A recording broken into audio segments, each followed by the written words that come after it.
Your Storm Shield forecast, only on Fox 47 News. At one point, that wind was really whipping out there today, Justin. It was, Sarah, and it's also helped to knock temperatures back a little bit. It's been out of the west-northwest, and with some influence from the colder water still on Lake Michigan as well. That's provided some clouds sticking around today, as you see over MSU, but only 68 degrees.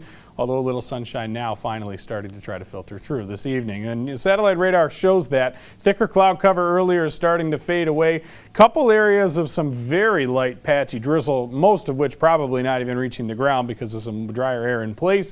But that still could be out there over the next probably hour at best. After that, everyone looks to stay dry through the rest of this evening. Now, high temps today. It's hard to believe that they got into those low 70s, but a lot of 72s on the map. That was just around noon or so. And then temperatures got kicked right backwards, some folks even into the upper 50s for a brief time. But we've since warmed back up to around 70 for Lansing, 69 in Jackson, and 72 degrees right now in Charlotte, one of the warmer locations on the map. Now the wind, as I mentioned, out of the west-northwest, that's been a little breezy. Right now still 18 miles per hour through Lansing. At times it was up over 20 today. Same with Jackson, which is currently at 15 miles per hour. And again, further north in the state, that's helped really keep it down. Traverse City shy of 60 degrees. Lots of greens, especially north of us here. We got into the low 70s, but again, most folks were not so lucky today. Lots of 60s and 50s highs further north in the state. And it's not just localized to the Great Lakes. It's, it is localized, I should say, to the Great Lakes. We've got a hot air bubble forming again out west. Glendive at the top corner of your screen up there is at 87 degrees.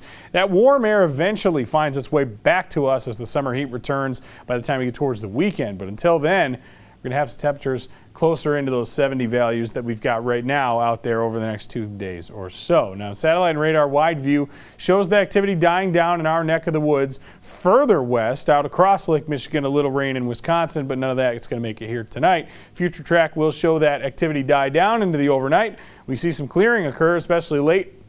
By the morning, a couple clouds roll through early, but then it's a mostly sunny day. It's a few afternoon clouds, but all in all, looking like we'll see the sunshine return tomorrow, although temps will be a little bit on the cooler side. As we head overnight, Wednesday into Thursday morning, we'll see a few more clouds, especially early for Thursday, but by the time we hit the end of the day, I think it's more of the same with some sunshine, maybe a stray shower north of St. John's, but most folks look to stay dry Thursday too, so those shower chances fading out of the forecast. The evening planner for tonight, again, has us coasting through the 60s, so a little chilly, but overall looking pretty dry out there. Eventually good sleeping weather tonight. We have decreasing clouds, fall to a low near 54.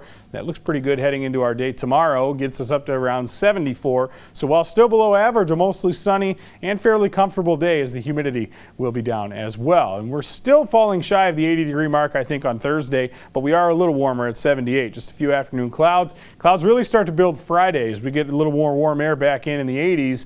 We have some storms coming in Friday night, and then some of that will linger into Saturday. Maybe a couple of raindrops on Sunday. Overall, mostly sunny day there. Look at those temperatures getting right back up into the upper 80s by next week, Sarah. And it looks like in the long range, this trend is probably going to continue into July as well.